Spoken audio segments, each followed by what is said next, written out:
Hello everyone, welcome to Somewhere Over the Spectrum. I'm VJ, your host, Neurospicy extraordinaire, mildly chaotic, and today I've been given the privilege of a panel of fellow Neurospicies, a studio too big and too cold for us, and way too much power. Woo, woo, woo, woo. Thank you very much. With me today, my sister, Emma, BFF, Verity. Verity. Em, who have you got on your team my today? team, I've got the lovely Lucy and the wonderful Yvonne at the end. Welcome. And I have the lovely Ben and the lovely Arian. Welcome to the only quiz show where attention spans wander. We all go off on wild tangents and bend the rules. My co-host for today is the wonderful Lou. Hiya. Woo, hello Lou.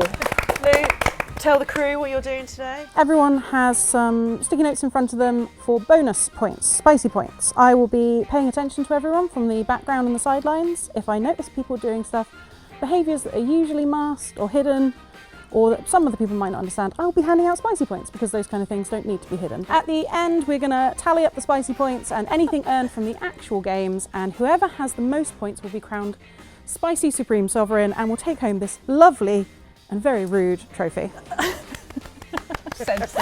Yeah. So the whole point is we're talking about neurodivergence, right? So who's ready to out themselves? I am diagnosed ADHD and autistic. They work in partnership wonderfully, I find. Plethora of paradox. Yeah, I love that. Loose.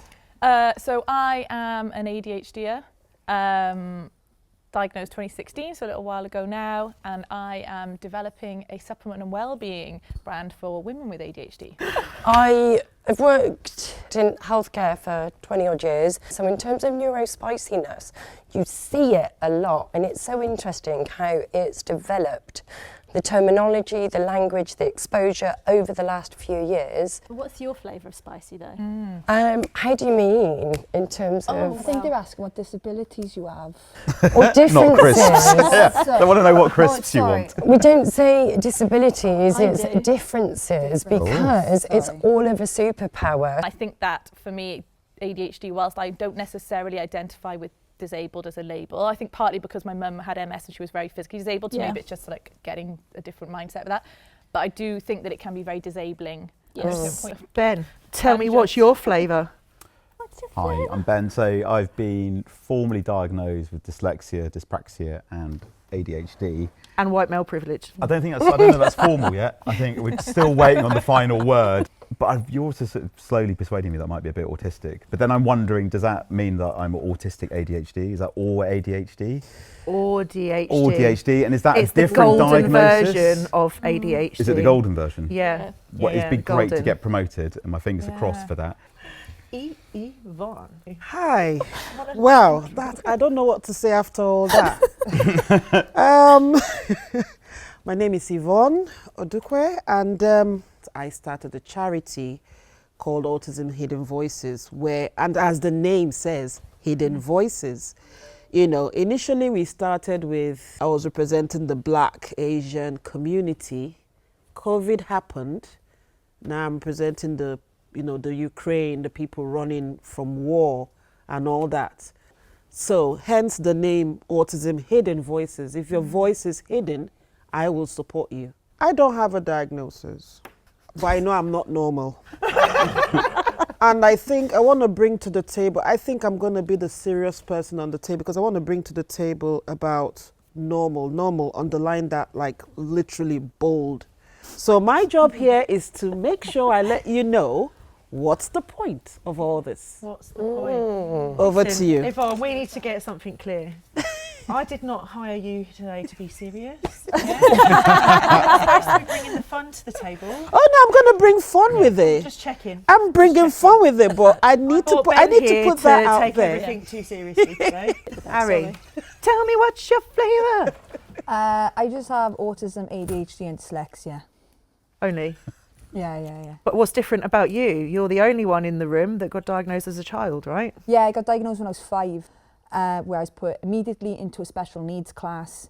So being around people with disabilities, not just like hidden disabilities, like physical disabilities as well is basically my normal.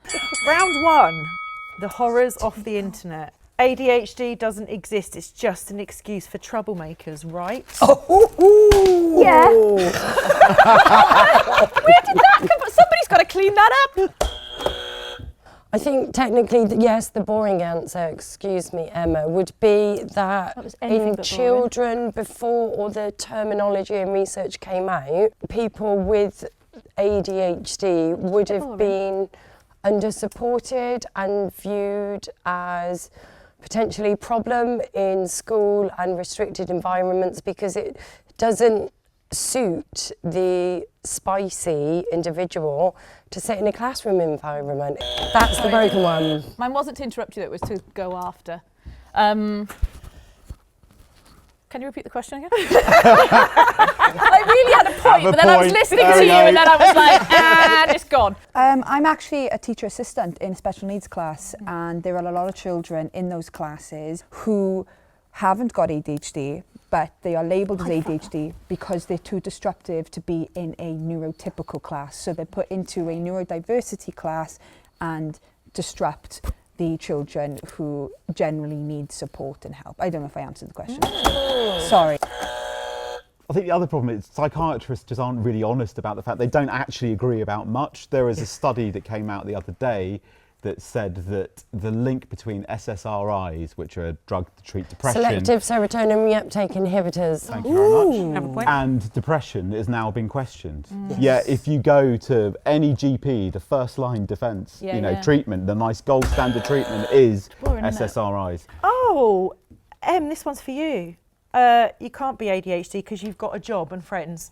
I do have a job, but I have so many reasonable adjustments in that job. So one of my reasonable adjustments is I can't work 2 days in a row, 2 days, which are only 4-hour shifts in a row. And friends, I have one friend, like in the whole world, apart from my sister and my mum. I'm a terrible friend. Like I don't keep up with people. I don't ask them how they are, and if they're not in front of me, I call it the salad drawer. I've popped them in the salad drawer and put them in there to wilt and wither and die. Exactly. Oh, competition. Go on. But that's unbalanced. Yeah, we've had to go that side. Come on. I love the fact that she says she doesn't have friends. I think friends have to do with age. I've never Controversial opinion. Yeah, things have to do with age. I'm at that age right now where I'm chopping people off. I can't be asked. Yeah. So does that mean that I have ADHD? Well, you do, but I think that what we need to be conscious of is not minimising that for those of us who are neurodivergent. Friendships can be a real challenge for the things you've mentioned about.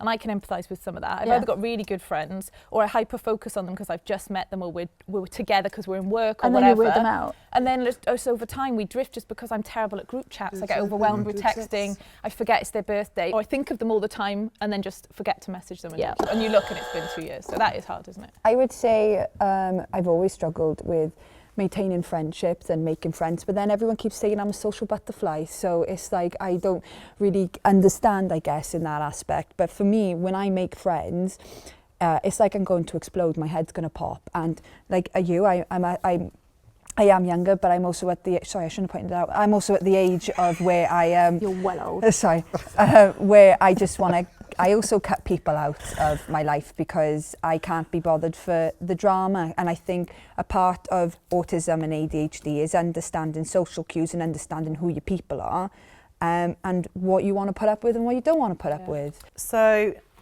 don't you just love being labelled? No. No, I don't. Yes, I fucking do. Oh, fair enough. Yeah. No, just in terms of the fact that actually there were so many labels I had as a kid, like lazy, daydreamer, and I just believed that I couldn't do. And then as an adult, getting diagnosed and going, actually, I'm ADHD and I'm autistic was revelation. It's better to know that you're a zebra than spend your whole life thinking you're a strange horse. Yeah. And getting diagnosed and having a label was one of the best things that's happened to me because it gave me words to explain things that I didn't have a vocabulary for. Yeah. The reason why I don't... The reason why I don't like a label, because it doesn't define me. I am who I am. If I tell people I have disabilities, it surprises, well, not surprisingly, it closes a lot of doors for me, especially with because I was diagnosed from the age of 5. So maybe I've been told to think that way. I don't know, but for me, I don't like a label. I just crack on. And that's why I said, is it normal? Back to my word. I'm going to hammer on the normal. When you go for an interview, you send in your CV or they have a few minutes with you. It's your abilities and what you can bring to the job that you're hired. The fact that you're autistic, you could be autistic and not have the abilities of what they want for that job. This is the point of why I said, why the labels? Hire me for what I can do. Yeah. So, at the end of round 1, how many points do people have? I just don't like being Everybody rude. interrupted everyone at least once. So everyone gets an extra point for not being able to hold on to the information. Say. Congratulations. So I got 11. I've got 11. Ari wins round 1. Well done, Ari. Swiftly moving on to the next round, contestants, we have those myths that people think are facts. We're going to read some stuff out. You're going to tell me if it's true, false, or it's on a spectrum. Autistic people don't feel empathy. Actually, completely the opposite of that. Like, I have to switch it off because it's too much a lot of the time. The answer is in the middle. Yeah, it's a Because spectrum. because I have too much empathy for people as well, and then sometimes if I don't know you, I feel nothing at all. Sorry. I think it's in the middle as well, and certain situations that other people respond really emotively to, I'm like, meh, and vice versa. But everybody's like that. Yvonne would be very happy right now and saying, yes, it's normal. It's normal. Just What's normal? It just depends. What's normal? I rest my case. Okay, next. Next one. Neurodivergent people, Verity, hate crowds and parties. In the middle. I've cried in Sainsbury's and Jamie had to That's walk not a me out party, of babe. there. That's not a party. Is it a crowd? A party in Sainsbury's. Have you ever heard of enrobed cognition, anyone? Yeah, you told me Yeah, about this. I right. love this. So, like, the principle that you, like, put on some sort of uniform or clothing and it switches brain, like, switches your... So if you can't be asked to go to the gym, get your Lycra on. Right. And then, boom, gym mode, yeah. I put my autistic uniform on today. I've and got I rave have- shoes. I love I've that. got raving shoes, so if I can't be bothered for the party, neon Nike Air Max 90s, customs, and Other 5 brands minutes are I've got my available. dancing feet on. Boop, beep. I'm the opposite, I would say, like, because I love being around my friends, so I like going out there, like dancing, because it gets rid of my energy, because I don't drink, and I'm the first one on the dance floor and the last one off, because I've got all the energy for it. Also, when I'm in the club, I am the protector of the girls, which sounds weird, but for some reason I take on this role. I do it automatically because I'm so protective over people that I'm the one who's, get away from me, you know, you're going through the crowd. Fight Fun dance. fact, that fun make sense? fact, not a fun fact, 9 out of 10 autistic women have been sexually assaulted. You are statistically more likely to be sexually assaulted than you are to have a job. Really fun fact. That's fun, isn't it? Yeah. Well, girls need protectors, just saying. Why don't we like parties? I don't know. This is a fun fact. Do we get invited to enough of them? Yeah. We bring the fun. Neurodivergent people can't work in fast-paced jobs. False. Very false. False. Oh, So false. Thanks for asking the What's autistic normal? question. What's normal? What proximity for me? Neurodivergent people can't be leaders. Well, I'm fucked then. Yeah. I it's definitely on the could be a card. leader. Agree Sorry. with that. Sorry, that was... Yeah, of course they can. True. I strongly disagree, and Yeah. we have a body of evidence to do that. Like, look, Richard Branson, etc., etc. Yeah, Like, yeah. Look at Absolute Elon cack. Musk. He's doing a great job, isn't he? Repping the community. But there's no data. What do you mean there's no Do you know what I mean? data? But like we've had thousands of years of like this image of a leader, or hundreds of years of this image of a leader before we've really had an understanding of what neurodivergence is. So Yeah. where is the evidence to support that what stupid is assertion? normal? what is normal? But also, what is I rest leadership? my... What is leadership? I like? love Yeah. you. It doesn't say can't be I love good you. leaders. It says can't be leaders. Like, I've been led by neurodivergent people who are shit, Yeah, of course. but also by good ones. But Yeah. anyone heard of the social model of disability? Yes. Well, so the principle is that it's not what's on with the person that inherently makes them disabled. It's the way that society is Right, got you. structured, Yeah, yeah. systems and processes, and the requirement for people to perform to those expectations. Yeah. And when we don't meet them, now we are disabled by society. So just before we move on, surely the other Neurodivergent. point is none of us would be here today, right, if it wasn't for Silicon Valley. Because the thing that's probably changed the perception of neurodivergence the most has been the rise of Silicon Valley and the importance of computing, right? Almost all of them have self-identified as being neurodivergent. Bill Gates, Steve Jobs. Yeah. I need some other big Albert names. Einstein. Oh, no. Right, but yeah, he spent a lot of time in Silicon Valley. sorry, It was always there, he loved it. I don't know. He just called it the Valley back in those days. For him, it was just the Valley.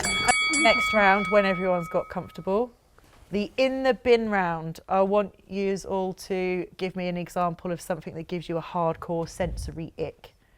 I've got an example ready for later, but Lou, ever prepared Lou, has got one, a personal example to share. Would you bring that on in? This is a dress that my lovely, lovely mum has bought me. I'm giving you an example of the sort of sensory nightmare that we're hoping that you're going to get rid of. This kind of thing that you'd like to write to the government to get rid of, because this is my literal idea of hell. Oh, I physically can't handle the fact that there's elastic around my wrists and I want to burn it. Who can't wait to try that on? I have a lot of sensory issues. Mainly mine is smell. I have a very heightened sense of smell. Skittles, can't stand the smell of Skittles. So mine, and I know Ari, you mentioned in the break something very similar. Wet Mine is noises. misophonia, is that what it's called? Yeah, Like sound of people misophonia, yeah. eating or chewing or like mouth noises. Yes. I went to Scotland with my friend and her family and they ate food so loud I caught a train home.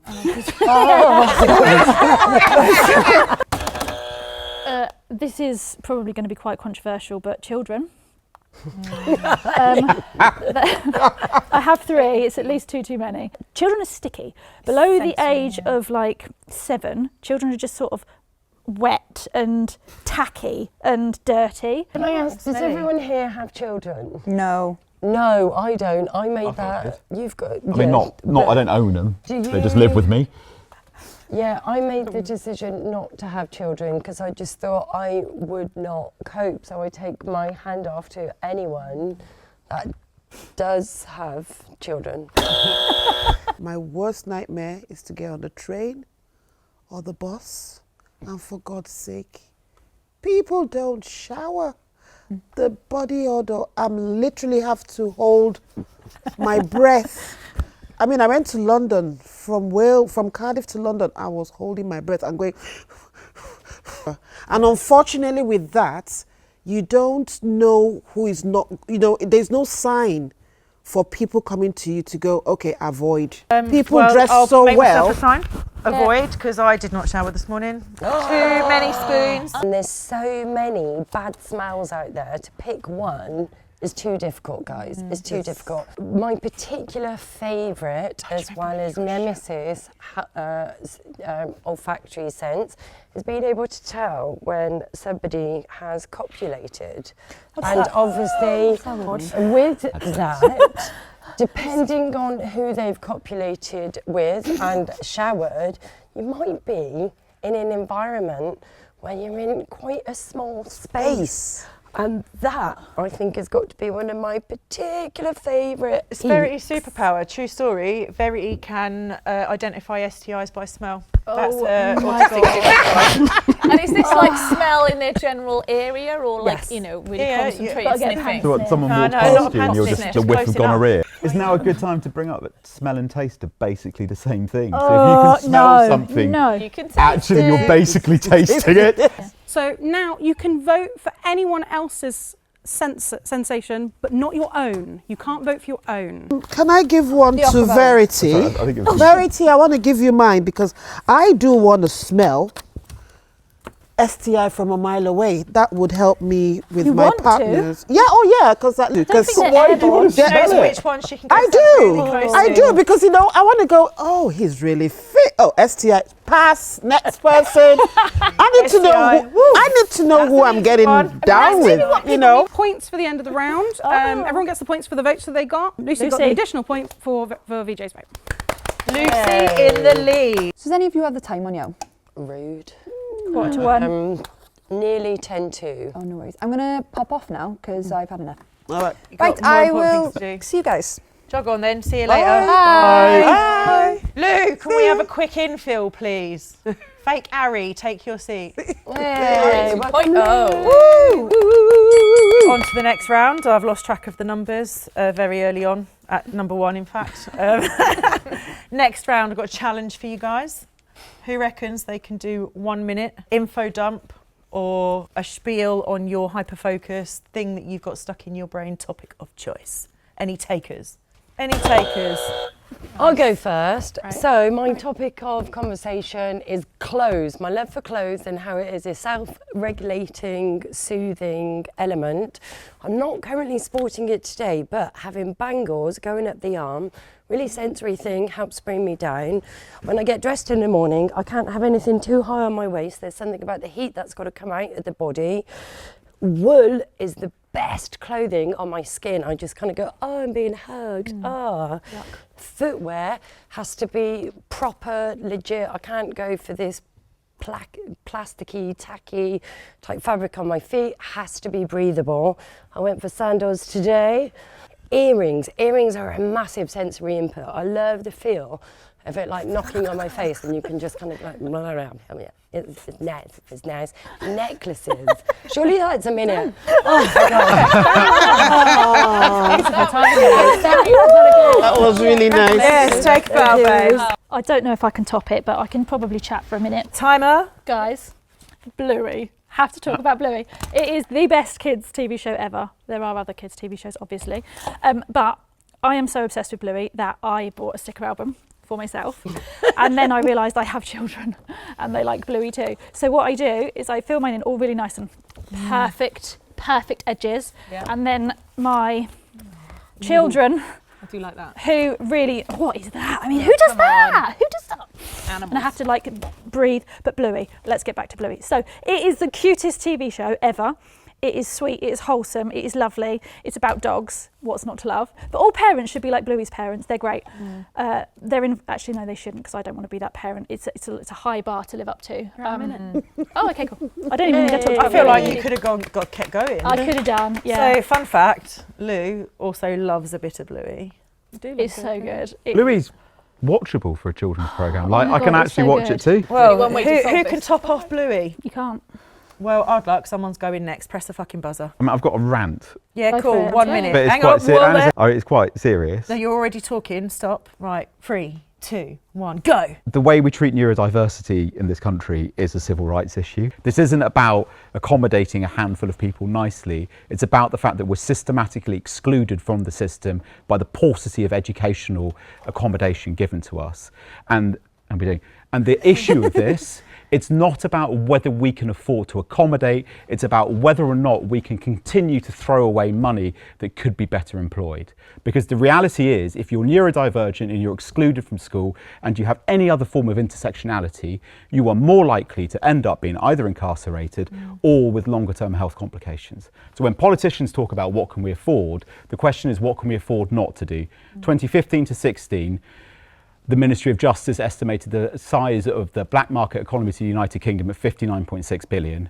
Nick Hardwick, Her Majesty's Inspector of Prisons in 2022, estimated that up to minimum 50% of prisoners were likely to be neurodivergent. The question isn't about whether we can afford to have an educational system that allows for people's neurological differences. The question is, how can we afford not to? Yes. Yeah, you went for like a 2 minutes. Oh, Fantastic. Shall I go next? Because mine's really silly. Go. And now I'm like Lighten all the riled mood. up by you, and now I'm about to just talk about really silly stuff. You ready? Yeah. So mine is the amount of times I've gone into the wrong room in my life is absolutely ridiculous. So like I just seem to find myself in comical situations in the wrong room. So recently I was very fortunate to have won a UK Startup Award. Little plug there. It wasn't, I'm not just trying to drop that in, but I nearly missed it because I went to the toilet and I just was time blind, chatting to the bar staff, thought I had ages till my award was announced, and it was in a cinema. As all awards are, right? All prestigious awards are in the Odeon cinema. And I went into the wrong cinema and actually like went to sit down, and Ralph Fiennes was on the screen, and I thought, this is taking a really weird turn, like the award. Because they did show clips, so like it could have been, and I was like, where the hell's my husband? And I was like, oh my God, I'm in the wrong cinema, and I ran out, and then they just were announcing my award, and luckily I was there, so that was quite funny. But then it got me thinking about all the times I'd done that. And when I worked at one of the big 4 consultancies, I actually went into the wrong meeting room, sat down with the CEO of the whole company and was talking about social mobility. I contributed, everyone was like, who dis about me? And I was like, what? Why are we all talking about social mobility? I thought we were waiting to go to something else, and I just was chatting on, then realised I shouldn't have been in the meeting. And was just You seem normal to me. I'm gonna bring myself back to normal.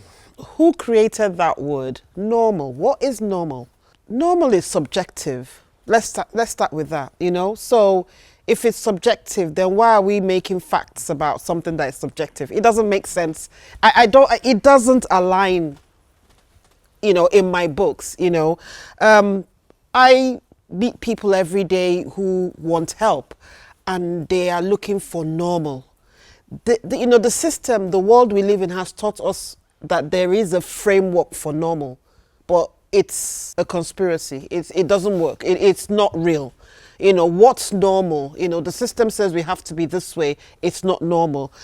I've asked so many people to define normal for me, but they can't define normal, even though we are chasing normal. So if your child doesn't speak, is that the end of the world? No, you've got body language, you've got fingers, you've got videos, you've got modeling, you know?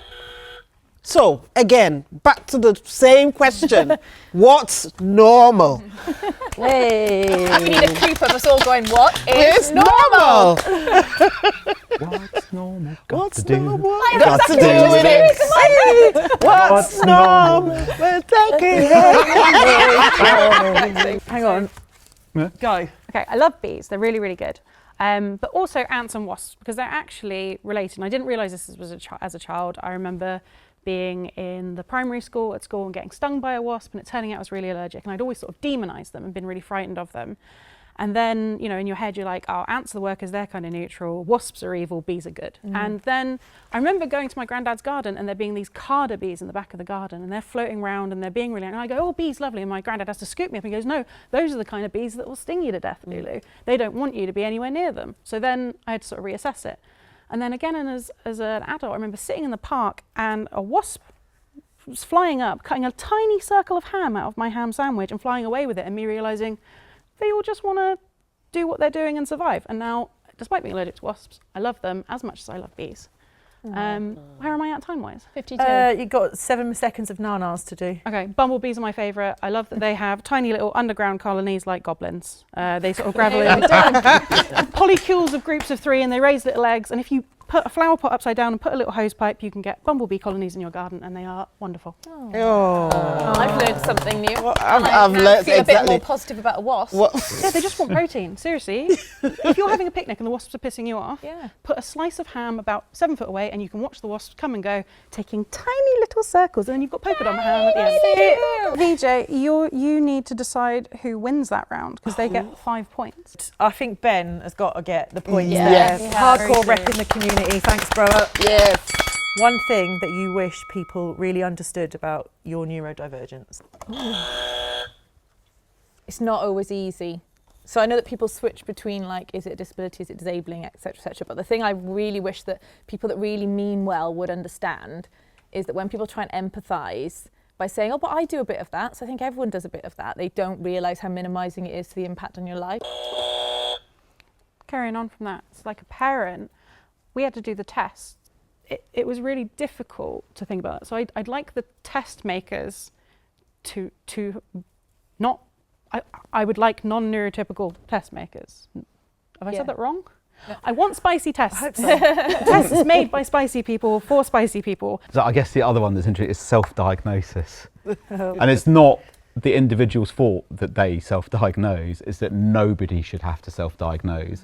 But you do kind of have to seek a diagnosis, don't you? Yeah, totally. I already worked out that I had ADHD before I went and spoke to the psychiatrist, because how else was I going to explain to anybody why I'm spending £1,000, whatever it was, to chat to somebody for 2 hours online? It's a difficult conversation to have, right? But the problem is, the more people self-diagnose, the more socially acceptable it becomes. And not only does that water down the reality and the complexities of the impacts of having a neurodivergent condition, but it also means that it seems like it's normal and socially acceptable.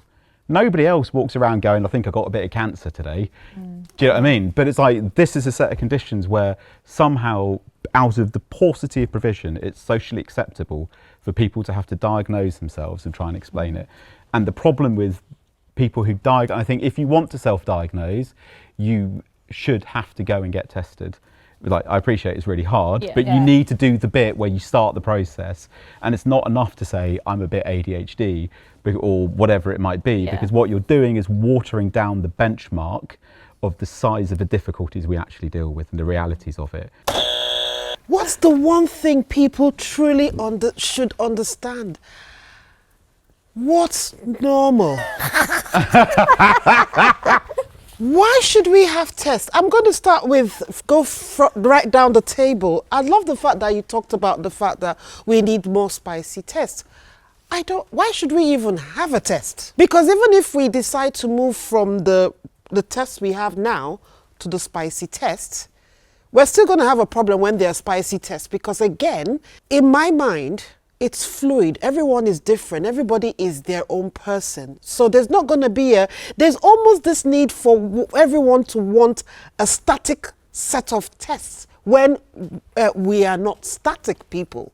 We're fluid, we move, we're different, we're individualized, we're our own people. Is it all right if I reply to that? Yes, go on. So I agree, there shouldn't be rules. Everyone should not have to have labels. It would be great to walk around and not have to have gender labels or sexuality labels or spicy labels, but the society we live in doesn't let that happen. Exactly. It doesn't let that happen. So because we really, really need the assistance for certain things and to be recognised for certain things and to be safe with certain things, right now we really need the labels.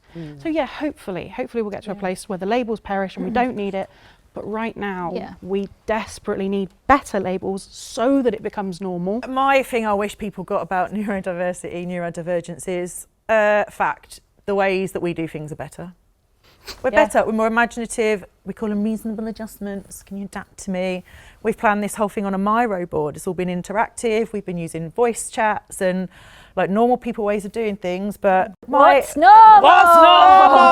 But in order to even like not function that well in society, if I want to get medical help or if I want to claim benefits, I've got to fill in a fucking form. God, yeah. I call it the form wall. Yeah. The form wall. Many years ago, this woman helped me get over my fear of forms because for years and years and years I could never do them. VJ, you helped me turn a corner. I think if anyone wants to do anything badly enough, you can do it. So as much as you saying about forms now, and I remember the day I just started uni and I had a form and you were like, babe, you've got this. You try it on your own now and see how you go, because they used to honestly make me cry. And now I'm totally okay with forms, obviously. Because it's relatable though. I understand the struggle and well. It's practice, and once you get over it, I think it's something, say with the labels and not being normal, we can ostracise ourselves as much as we want, or we can include ourselves as much as we want and give it a bloody good damn go. The people who created the forms that we're talking about do not have an idea. No. They are not even on the spectrum. But so someone else is telling you how to fill your form to claim benefits for you when they don't know you. My point. And it's the same, and when I say the form, the same with education, same thing with health, and it's in every aspect. I mean, the forms is a joke. You know, the form, there's one form to fill every disability. It's the world's greatest irony, trying to get an ADHD. You know, you're filling a form. Anyone else get a 96-page form? Yep. Yeah, cool. Yeah. And I will tell you, I mean, I'm still, if you took over 6 months to fill it in. Oh yeah, they called me after a year. Well, where does that leave us with the self-diagnosis question well, I think or problem? There's you can take it, I think it needs to come out a step further to really look at it. Surprise, surprise. The man with ADHD says, no, let's expand this even more.